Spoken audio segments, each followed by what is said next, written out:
Ahojte, sme tu opäť s ďalšou epizódou podcastu Stážista, ktorý vám pomáha orientovať sa vo svete stáži a prvých pracovných skúseností. Dnes sa pozrieme na večnú dilemu. Bola skôr sliepka alebo vajce? Nie, samozrejme žartujem. Pozrieme sa na to, čo je dôležitejšie. Soft skills alebo hard skills. Teda, či zamestnávateľ viac ocení vaše schopnosti pracovať v Excel tabulke na takom leveli ako majster Yoda, alebo skôr to, že viete komunikovať tak, aby vám rozumel aj kolega po tretej šálke espressa. Najprv si to ujasníme.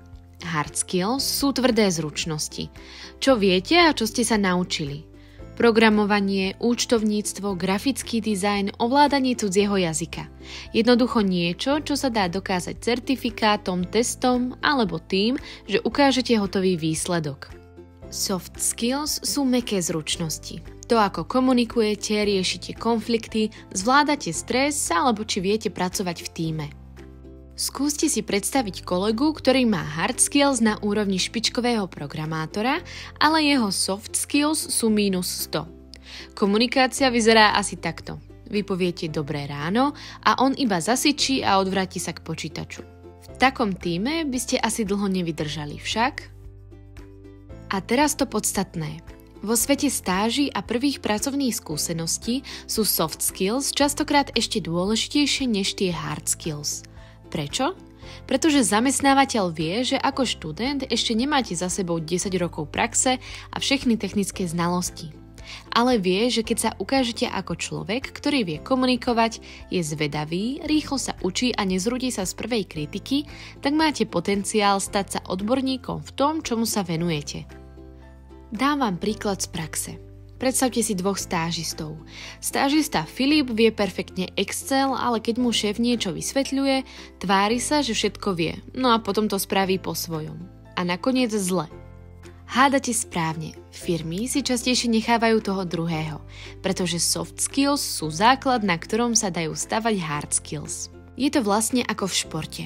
Hard skills sú vaše svaly, tréning, technika. Soft skills sú zas to, že sa pri štafete nepohádate s tímom, kto pobeží ako posledný. Lebo ak sa pohádate, môžete mať aj nohy ako Usain Bolt, ale štafetu aj tak nedobehnete. No a čo si z toho zobrať? Nebojte sa priznať, že niečo neviete, ale ukážte ochotu naučiť sa to. Komunikujte. Pýtajte sa, keď si nie ste v niečom istí. Budujte si vzťahy, aj počas stáže, aj v škole. Nikdy neviete, kto vám raz otvorí dvere k ďalšej príležitosti. Hard skills určite nezanedbávajte. Sú vašou vstupenkou.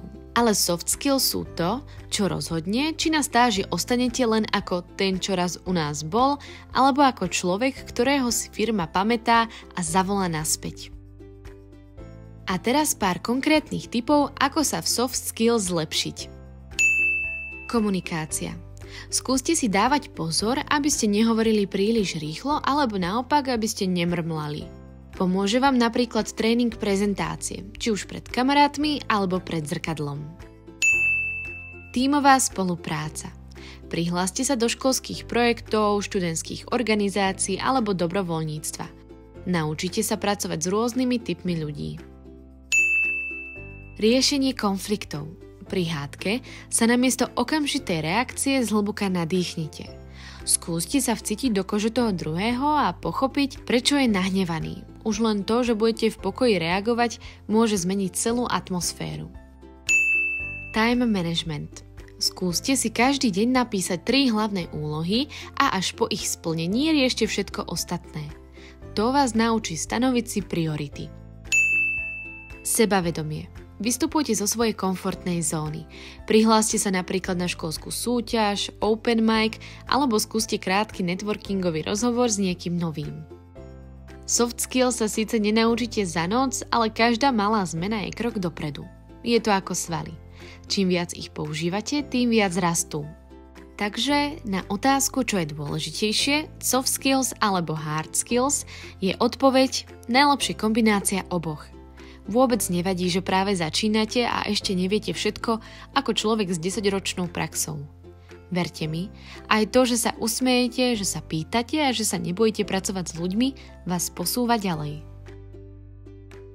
Toto bola dnešná epizóda Stážistu. Ak sa vám páčila, dajte nám vedieť a hlavne nezabudnite. Hard skills vám možno otvoria dvere, ale soft skills rozhodnú, či za nimi aj ostanete. Majte sa krásne a počujeme sa na budúce.